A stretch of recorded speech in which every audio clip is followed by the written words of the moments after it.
नमस्कार। आज हम मॉर्गन हाउसल की किताब द साइकोलॉजी ऑफ मनी के कुछ दिलचस्प हिस्सों पर बात करेंगे। जी। हम अक्सर सोचते हैं कि पैसा मतलब नंबर्स, गणित, है ना? हाँ, स्प्रेडशीट्स, बिल्कुल।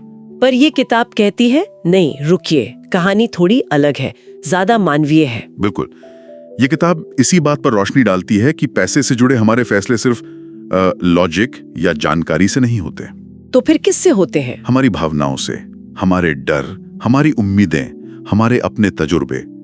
असल में ये पूरा मनोविज्ञान का खेल है। अच्छा, तो आज हम इसी साइकोलॉजी को समझने की कोशिश करेंगे, वो अनदेखी ताकतें जो हमारे फैसलों पर असर डालती हैं। हाँ, जो वॉलेट और दिमाग दोनों पर असर करती हैं। चलिए शुरू करते हैं एक ऐसी तुलना से जो शायद सोचने पर मजबूर कर दे। जरूर। सोचिए, एक तरफ एक बहुत ही कामयाब टेक एग्जीक्यूटिव, कम उम्र में वाईफाई राउटर का कोई जरूरी हिस्सा पेटेंट कराया, खूब पैसा कमाया। अच्छा। लेकिन पैसे के साथ उसका रिश्ता कह सकते हैं बड़ा अजीब था। अजीब मतलब? नोटों की गड्डियां लेके घूमना, लोगों को दिखाना, हाँ। यहाँ तक कि सोने के सिक्के समुद्र में फेंक देना। क्या बात कर रहे हैं, सोने के सिक्के? हाँ। और नतीजा अंत में दिवालिया। ओहो, सब गंवा दिया। बिल्कुल। और दूसरी तरफ रोनाल्ड रीड। रोनाल्ड रीड कौन थे ये? एक साधारण से चौकीदार। अच्छा। और गैस स्टेशन पर भी काम करते थे। अच्छा, आम आदमी। बिल्कुल। कोई बड़ी डिग्री नहीं, फैंसी नौकरी नहीं। हाँ। बस सालों तक छोटी छोटी बचत करते रहे और उसे कुछ जानी मानी स्थिर कंपनियों के शेयरों में लगाते रहे, ब्लू चिप शेयर्स जिन्हें कहते हैं। अच्छा, मतलब धीरे धीरे लगातार। हाँ। और कमाल देखिए, 2014 में जब उनकी मृत्यु हुई तब क्या हुआ? पता चला कि इस आम से दिखने वाले इंसान ने $8 मिलियन से ज्यादा की संपत्ति जमा कर ली थी। $8 मिलियन एक चौकीदार ने? हाँ, और उसका भी बड़ा हिस्सा उन्होंने दान कर दिया, हॉस्पिटल और लाइब्रेरी को। वाह, ये तो कमाल की बात है ना? यहीं पर देखिए, हॉजल का जो मुख्य तर्क है वो सामने आता है। क्या है वो? एक तरफ वो टेक एग्जीक्यूटिव, और शायद रिचर्ड फस्कून का भी उदाहरण था, जो हार्वर्ड से पढ़ा था, मेरिल लिंच में था। हाँ, वो भी दिवालिया हो गया था। बिल्कुल। और दूसरी तरफ ये रोनाल्ड रीड करोड़पति बन गए। तो ये साफ दिखाता है कि पैसे के मामले में आपकी डिग्री या आपकी इंटेलिजेंस से ज्यादा जरूरी है आपका व्यवहार, आपका स्वभाव। अच्छा, तो ये कोई रॉकेट साइंस नहीं है? नहीं, ये एक सॉफ्ट स्किल है। आपका बर्ताव ज्यादा मायने रखता है। मतलब कोई जीनियस भी अगर भावनाओं पर काबू न रखे तो गड़बड़ कर सकता है, सब कुछ गंवा सकता है। बिल्कुल। और एक आम इंसान जिसके पास शायद फॉर्मल ट्रेनिंग ना हो, हाँ, अगर उसमें सब्र है, अनुशासन है, वो कुछ बुनियादी व्यवहारिक गुण अपना ले तो वो अमीर बन सकता है।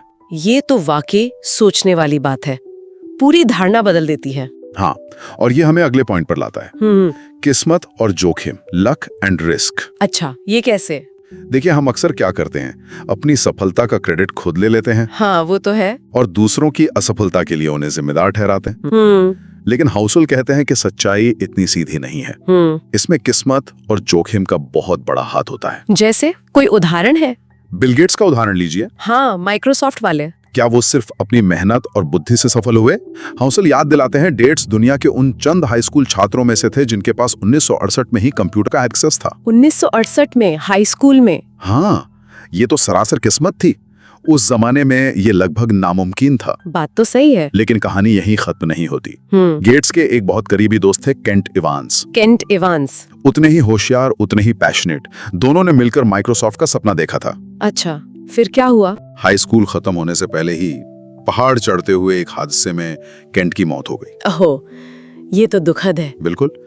अब देखिए, समान योग्यता, समान सपना, पर नतीजा बिल्कुल अलग। एक को किस्मत का साथ मिला, दूसरा जोखिम का शिकार हो गया। ये पहलू थोड़ा परेशान करने वाला है। अगर किस्मत और जोखिम इतने बड़े खिलाड़ी हैं, तो फिर हम सफल लोगों की कहानियों से क्या सीख सकते हैं?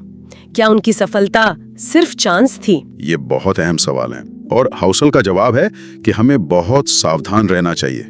सावधान? किस बात से? कि हम किसकी सफलता की नकल करने की कोशिश कर रहे हैं। हो सकता है वो इंसान बस बेहद लकी था, या उसने बहुत बड़ा रिस्क लिया और कामयाब हो गया। और वही रिस्क कोई और लेता तो बर्बाद हो सकता था। बिल्कुल। तो शायद सबसे बड़ा सबक ये है कि सफलता और असफलता दोनों में बाहरी फैक्टर्स का बड़ा हाथ होता है। तो क्या करें? सफल होने पर विनम्र रहें, समझें कि इसमें किस्मत भी शामिल थी और असफल होने पर खुद को जरूरत से ज्यादा दोष ना दें। समझें कि जोखिम असली था। जैसे किताब में कहा है, कुछ भी उतना अच्छा या बुरा नहीं होता जितना लगता है। बिल्कुल सही। विनम्रता की बात चली तो मुझे एक और कहानी याद आ रही है, जोसेफ हेलर और कर्ट वॉनगुट की। अच्छा, राइटर्स वाली। हाँ, हेलर ने कैच 22 लिखी थी, मशहूर किताब जी। एक पार्टी में लेखक कर्ट वॉनगुट ने हेलर से मजाक में कहा कि पार्टी का मेजबान है एक हेज फंड मैनेजर। वो शायद एक दिन में उतना कमा लेता है जितना हेलर ने अपनी पूरी किताब से जीवन भर में कमाया। ओहो, ये तो चुभने वाली बात हो सकती है। सही बात है। लेकिन हेलर का जवाब सुनिए।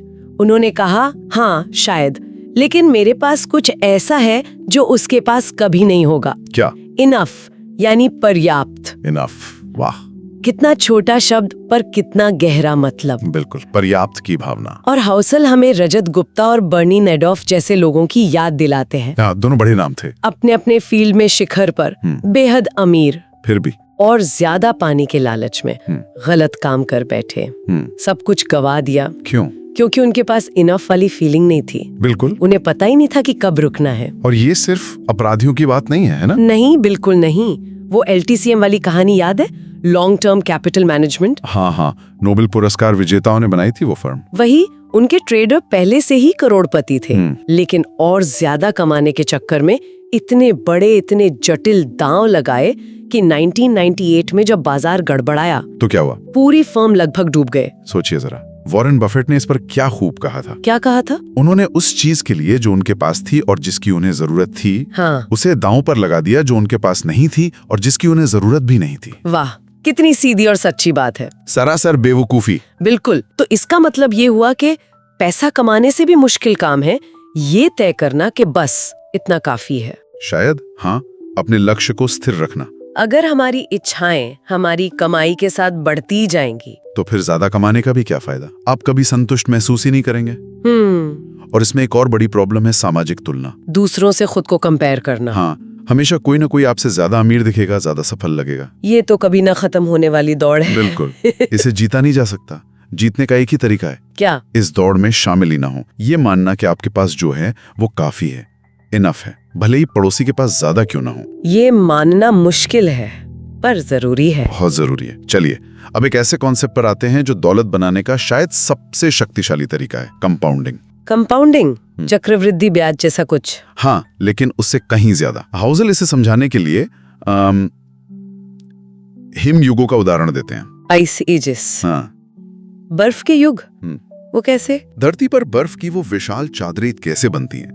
क्या कोई सुपर पावर एक रात में सब जमा देती है? नहीं, शायद नहीं। नहीं, बस होता यह है कि हर साल जो बर्फ गिरती है उसमें से थोड़ी सी गर्मी में पिघलने से बच जाती है। अच्छा। फिर अगली सर्दी में और बर्फ गिरती है, फिर थोड़ी बच जाती है। साल दर साल सदियों तक ये छोटी सी बचत होती रहती है और धीरे धीरे वो विशाल ग्लेशियर बन जाते हैं। बिल्कुल, यही है कंपाउंडिंग का जादू, जब आपका मुनाफा भी खुद मुनाफा कमाने लगता है। और ये पैसे पर कैसे लागू होता है? वॉरेन बफेट की अविश्वसनीय दौलत को देखिए। हाँ, दुनिया के सबसे अमीर लोगों में से एक। सब मानते हैं कि वो शानदार निवेशक हैं, और है भी, लेकिन उनकी दौलत का असली राज सिर्फ उनका हुनर नहीं है। तो फिर क्या है? समय, टाइम। समय मतलब उन्होंने निवेश करना कब शुरू किया था पता है? सुना है बहुत जल्दी, बचपन में। हाँ, सिर्फ 10 साल की उम्र में। 10 साल की उम्र में। और आज उनकी जो खरबों की संपत्ति है उसका 99% से ज्यादा हिस्सा उनके 50वें जन्मदिन के बाद बना है। क्या कह रहे हैं? 99% 50 के बाद? हाँ, सोचिए अगर उन्होंने 30 की उम्र में शुरू किया होता और 60 में रिटायर हो जाते, जो कि नॉर्मल है, तो उनकी संपत्ति आज के मुकाबले कुछ भी नहीं होती, शायद कुछ $1,000,000। लेकिन उन्होंने दशकों तक अपने पैसे को बढ़ने दिया, कंपाउंड होने दिया। ये तो दिमाग चकराने वाली बात है। मतलब सिर्फ हाई रिटर्न कमाना ही सब कुछ नहीं है। सही पकड़ा। अच्छा रिटर्न कमाना जरूरी है, बिल्कुल, लेकिन उससे भी ज्यादा जरूरी है उस रिटर्न को लंबे, बहुत लंबे समय तक लगातार कमाते रहना, बिना रुके, बिना बड़ी गड़बड़ी किए। तभी कंपाउंडिंग अपना असली जादू दिखाती है। जिम सिमंस का नाम सुना है? हाँ, वो भी बड़े निवेशक हैं, मेडेलियन फंड वाले। उनका सालाना रिटर्न बफेट से कहीं ज्यादा है, लगभग 3 गुना। फिर तो वो बफेट से ज्यादा अमीर होने चाहिए। नहीं है, उनकी कुल संपत्ति बफेट से काफी कम है। क्यों? क्योंकि उन्होंने 50 की उम्र में निवेश करना शुरू किया था। उनके पास कंपाउंडिंग के लिए बफेट जितना समय नहीं था। समझ गई, तो समय सबसे बड़ा फैक्टर है। बहुत बड़ा। तो सबक ये है कि सुपर हाई रिटर्न के पीछे भागने से बेहतर है ठीक ठाक रिटर्न लगातार लंबे समय तक मिले। बिल्कुल, जैसा हाउजल मजाक में कहते हैं, शायद सबसे अच्छी इन्वेस्टमेंट एडवाइस वाली किताब का नाम होना चाहिए चुप रहो और इंतजार करो। सही है। और ये हमें अगले पॉइंट पर लाता है। क्या है वो? अमीर बनना एक बात है और अमीर बने रहना वो बिल्कुल दूसरी बात है। अमीर बनना वर्सेस अमीर बने रहना। हाँ, जेसी लिवरमोर की कहानी याद है? हाँ, वो ट्रेडर जिन्होंने 1929 के क्रैश में पैसा बनाया था। बिल्कुल, 20वीं सदी के महानतम स्टॉक ट्रेडर माने जाते थे। 1929 की महामंदी में जब सब बर्बाद हो रहे थे, उन्होंने बाजार गिरने पर दांव लगाकर शॉर्ट सेलिंग करके आज के हिसाब से अरबों डॉलर कमाए। कमाल है। लेकिन कुछ ही साल बाद लिवरमोर ने फिर बड़े बड़े जोखिम भरे दांव लगाए और सब कुछ गंवा दिया और आखिर में आत्महत्या कर ली। ओह, कितना दुखद अंत। हाँ, और उसी 1929 की क्रैश ने अब्राहिम जर्मनिस्की जैसे सफल रियल एस्टेट डेवलपर को सड़क पर ला दिया था। तो अमीर बनना और बने रहना ये दो अलग अलग स्किल्स हैं। तो अमीर बने रहने का राज क्या है फिर, अगर बनना ही काफी नहीं है तो? हाउसहोल्ड कहते हैं इसका राज है सर्वाइवल, जीवित रहना। सर्वाइवल मतलब खेल में बने रहना। इसके लिए चाहिए थोड़ी मितव्ययता, यानी जरूरत से ज्यादा खर्च न करना। ठीक है। और थोड़ा पैरानोया, डर। हाँ, एक तरह की अति सतर्कता, हमेशा ये सोचना कि जो कमाया है वो जा भी सकता है, बाजार पलट सकता है, कुछ गलत हो सकता है। अच्छा, मतलब ये मानना कि आपकी सफलता में किस्मत का भी हाथ था। हाँ, विनम्रता।